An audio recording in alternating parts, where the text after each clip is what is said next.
Why do 98% of real estate investors fail and quit the business within the first 12 months?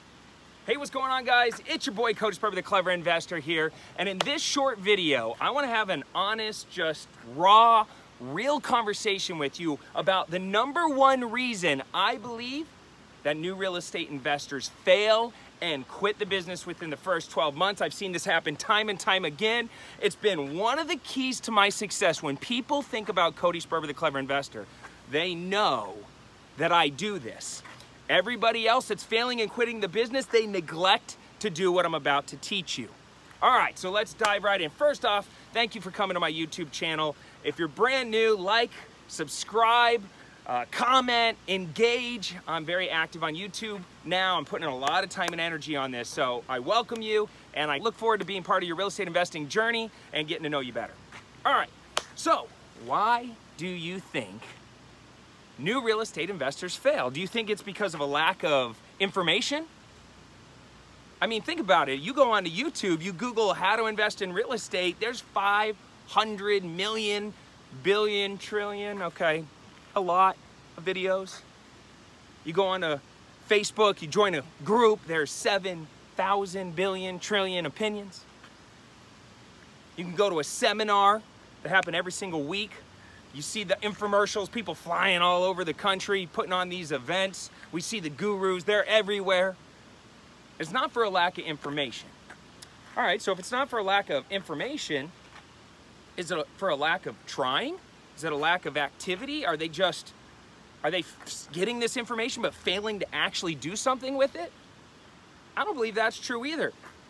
I remember being brand new. When I got bit by the real estate bug, I mean, I literally was dumbfounded the first time I heard about creative real estate investing. I thought to myself, why isn't everybody doing this? If you could buy a house with no money down, you don't need to go to a bank, you don't need to know anything about construction, you don't need to have a real estate license, you don't need to have any experience. Some of you guys know my story. My friend Jeremy flipped a house, made $80,000. I was partying with Jeremy a month earlier. We were drinking at the bar. We were talking about how broke we were. All of a sudden he pulls up in a brand new Mercedes and I'm like, what gives, dude? And he penciled out creative real estate investing on a napkin. Changed my entire belief system. The bug bit me and I went down that rabbit hole and it was like, boom. I was working around the clock. I was so excited about the potential or hope for the future and potential opportunities in this business. Everywhere I looked, I was like, wow. I started looking at real estate like, that's money, that's money, that's money. I used to drive down the street and ignore the real estate. Now all I'm looking at, rent, income, cash flow. I could flip that house. I could borrow, figure out a creative way to structure a deal on that piece of real estate. And I worked around the clock. 10, 12, 13, 14-hour days. I was missing lunch. I was not sleeping. I was doing whatever it took. And a lot of people are like that, but I wasn't making any progress. I would go for months trying to take the information I was learning and all the courses I was buying and going and applying it, but I wasn't making any money. And I looked around and there was a lot of other new real estate investors doing the exact same thing. We were all like hamsters on wheels, scrambling, trying to figure this business out. So I don't believe that it's for a lack of trying. What else could it be? Well, maybe it's, people are scared. Maybe they don't believe. Maybe they're scared. Maybe their own self-limiting beliefs prevent them from moving forward. I know a lot of people that get excited about an opportunity. They know that it's the right thing to do. They know that they should step up and take action and go for it, but they sit on the sidelines of life. They're like a bystander. They watch everything go by. It's almost as if they've been conditioned since they were a little kid to be fearful of going too far out of the normal.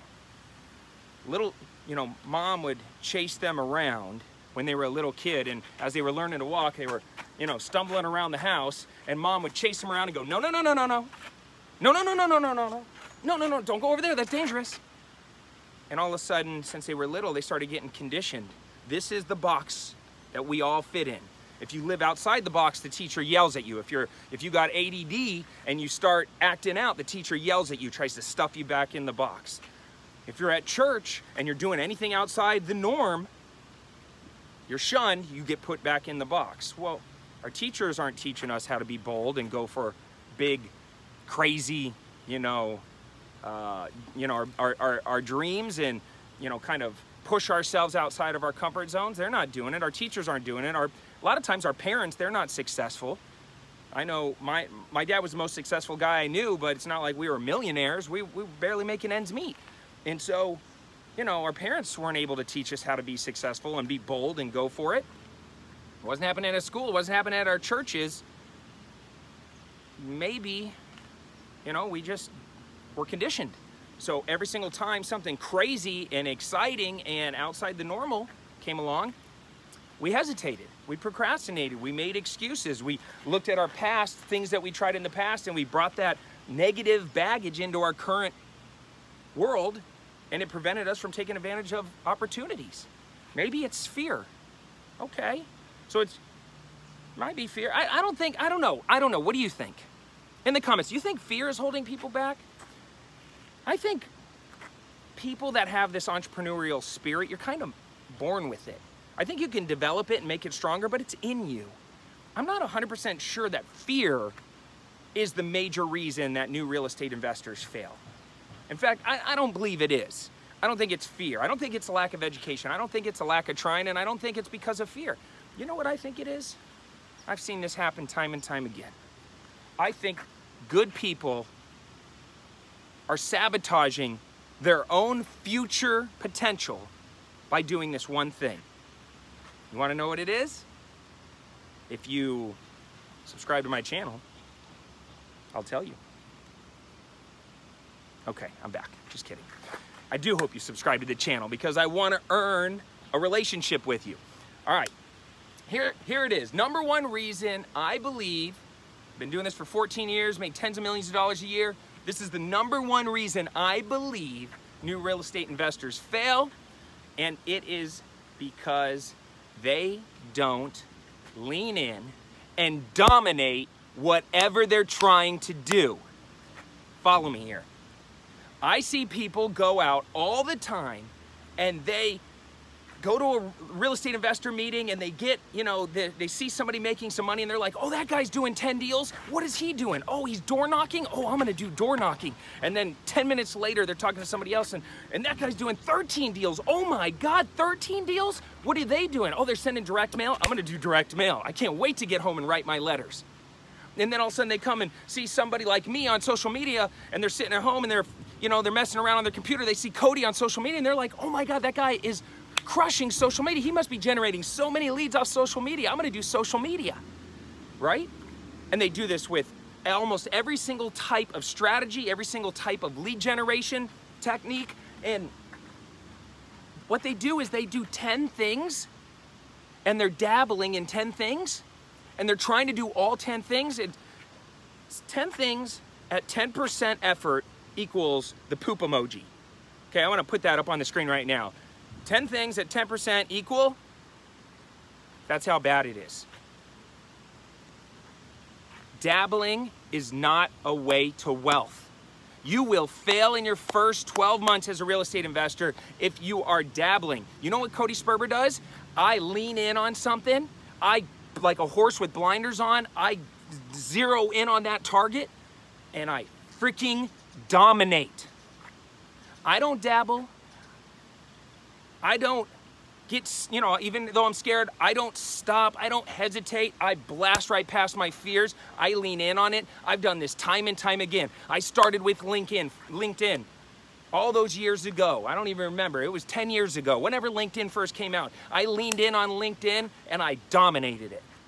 Then Facebook came around and I leaned in on Facebook and I freaking dominated it. When Instagram came out, I leaned in on Instagram and I dominated it.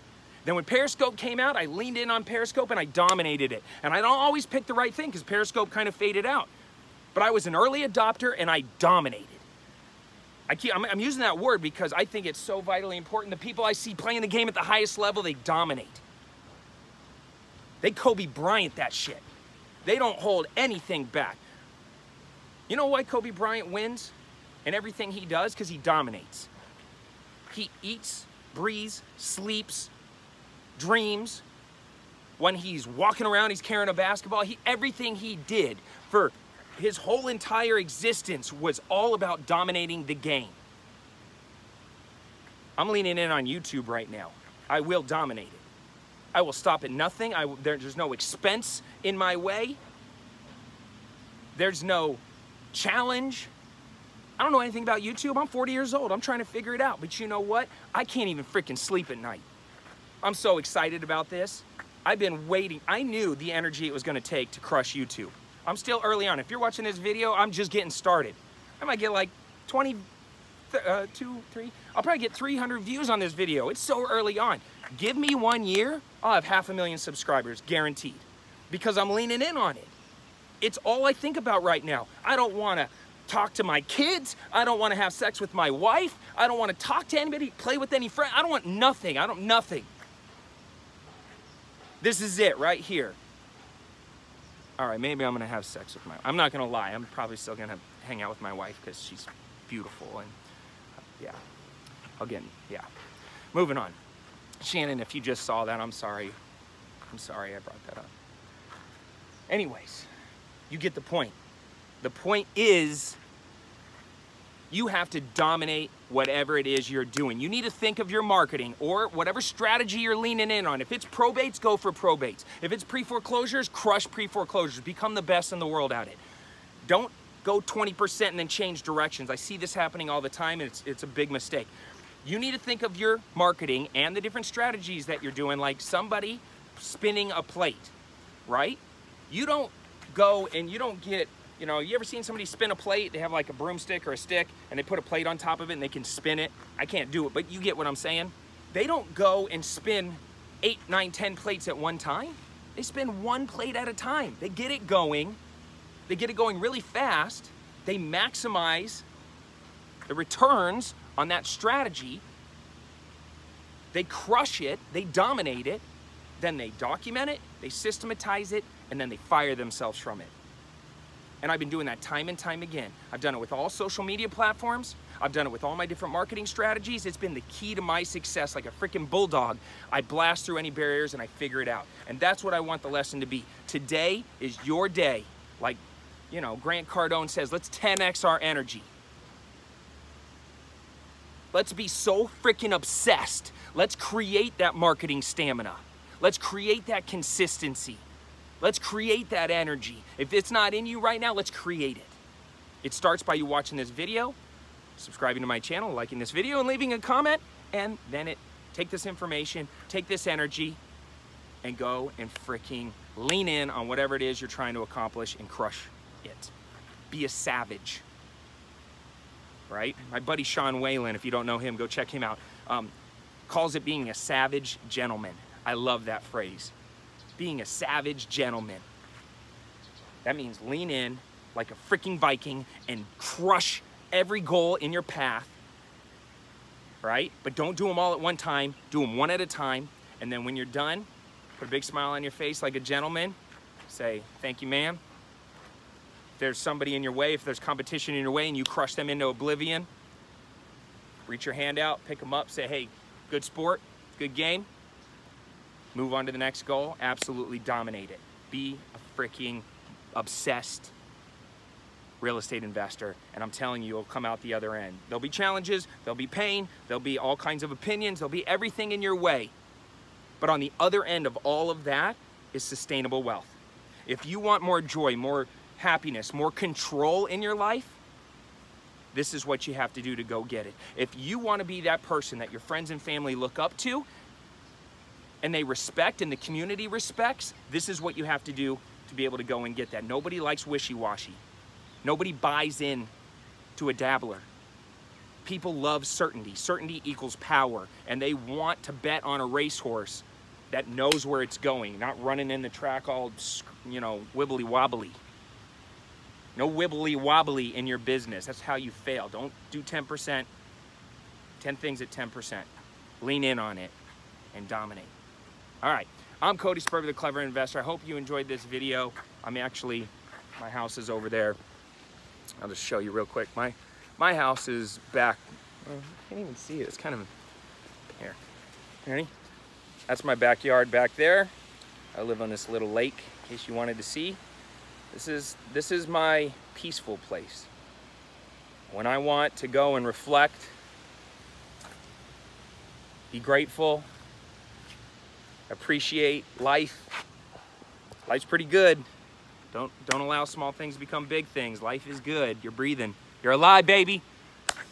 That's all it takes. Anyways, hopefully you enjoyed this video. I'll see you on the next one. I'm Cody Sperber, the Clever Investor. Signing off for now. Take care. Comb your hair. Till next time. Peace.